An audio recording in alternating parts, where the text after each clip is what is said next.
In the peaceful foothills of Colorado Springs, one man's dream well became a battleground for power, control, and corruption. When Mason built a state-of-the-art water system in his new $800,000 home, he never imagined it would ignite a war with the HOA president. A woman so obsessed with control, she faked a contamination report just to destroy his creation. But what she didn't count on was that Mason was smarter, more prepared, and had the receipts. What followed wasn't just a fight over property rights. It was a complete transformation of an entire community. Mason had just moved into Riverside Heights, a beautiful community of 50 homes nestled in the Colorado Springs foothills. He had bought his $800,000 house with cash, no mortgage needed, and was excited to start a peaceful life focused on his freelance engineering projects. One of the first things he decided to do was build himself the perfect well, not just any well, but a showcase of everything he had learned about sustainable water systems. The well was a masterpiece with LED lights that created a cool blue glow at night and an automated control panel that monitored water quality every second. The granite rim caught sunlight perfectly during the day, and at night it looked like something from a luxury resort.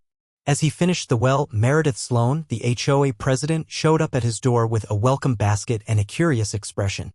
She asked to see the well, and Mason proudly demonstrated its advanced filtration technology and real-time monitoring system. However, her expression changed from admiration to jealousy, and she mentioned that in Riverside Heights they valued simplicity and harmony with the community. Mason felt a warning bell go off in his head, but he was still naive enough to think this was just a quirky neighbor who took HOA rules a little too seriously. Mason soon discovered that Meredith was using her position to control every aspect of the community, and she had a particular vendetta against him and his well. She launched a systematic campaign of harassment disguised as community standards enforcement and fined him for every small infraction. Mason tried to reason with her, but she refused to compromise.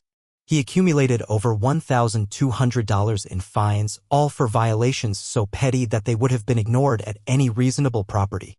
The pattern became clear. Meredith was walking through his property with a measuring tape and magnifying glass, looking for any possible violation, while completely ignoring identical or worse infractions at other houses. Mason tried calling the HOA management company, hoping to speak with someone rational, but was told that all enforcement decisions went through the community president, meaning Meredith had absolute power over his life. He consulted with a local attorney who specialized in HOA disputes, but the attorney declined to take his case after receiving a phone call that made it clear that Meredith had connections throughout the legal and business community. Mason's neighbor, Mrs. Peterson, slipped him a note warning him that Meredith was researching ways to have his well declared a contamination risk. The next morning, Mason discovered that concrete trucks had arrived at his front yard, and workers were preparing to seal his well with cement. The HOA had filed a complaint, claiming that the well posed a public health emergency. Mason protested, but the officials seemed legitimate, and the workers were efficient. Meredith appeared, smiling and sympathetic, but Mason saw the calculation behind her eyes. She had manufactured a fake emergency to destroy his well and force him to use municipal water. Mason had recorded the entire process and began to plan his counterattack. He researched municipal water contracts and environmental compliance regulations, looking for leverage against Meredith.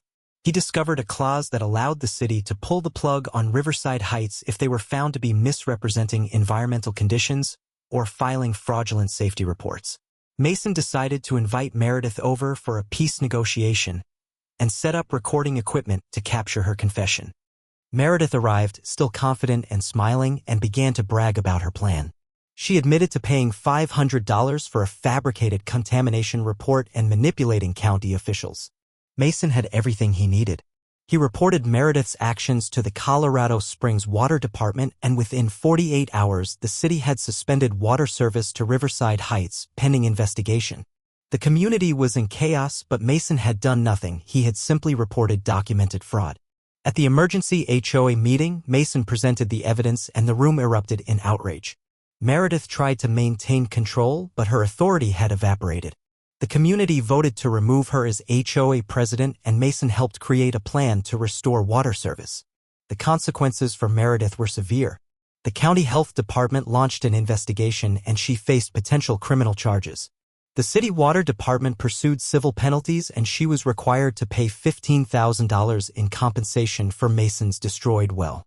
Meredith's attempts to hire high-powered legal representation were complicated by the video evidence against her. She was forced to put her house on the market and her reputation was ruined. Mason used the compensation money to create a new, even better well with a shared water system that allowed his neighbors to connect. The community had learned a valuable lesson about the dangers of unchecked authority, and Meredith had inadvertently created a collaborative, innovative neighborhood.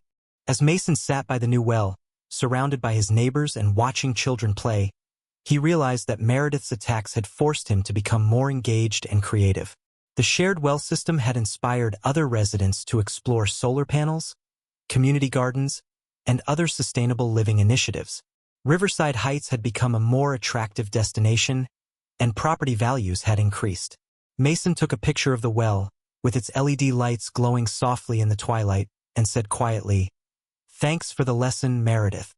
Sometimes the best way to deal with people who want to control everything is to show them what freedom actually looks like."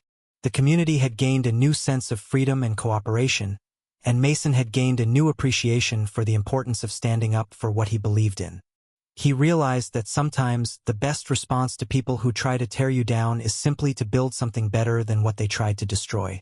The experience had been difficult, but it had also been a valuable lesson in the importance of community, cooperation, and the power of the human spirit. In the end, Mason's story served as a reminder that even in the face of adversity, we have the power to create positive change and build something better. The community of Riverside Heights would never be the same, and Mason's well would always be a symbol of the power of innovation and determination. The memory of Meredith's tyranny would serve as a cautionary tale, reminding future generations of the dangers of unchecked authority and the importance of standing up for what is right. The sun set over Riverside Heights, casting a warm glow over the community. The sound of children's laughter and the hum of the solar-powered filtration system filled the air. Mason smiled, feeling a sense of pride and satisfaction.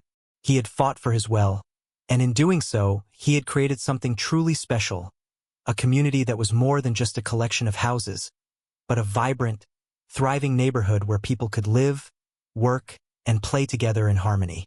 Want to know how one man's vision for sustainability toppled a corrupt HOA president, sparked a community revolution, and turned a neighborhood into a model for innovation and freedom? Dive into Mason's story, a gripping tale of resilience, justice, and grassroots change. This isn't just about a well, it's about what happens when ordinary people stand up against abuse of power and build something extraordinary in the process. Backhand index pointing right. Read now to discover how one neighbor turned HOA tyranny into a catalyst for hope, unity, and sustainable living, and how you can protect your rights, inspire your neighbors, and transform your community too.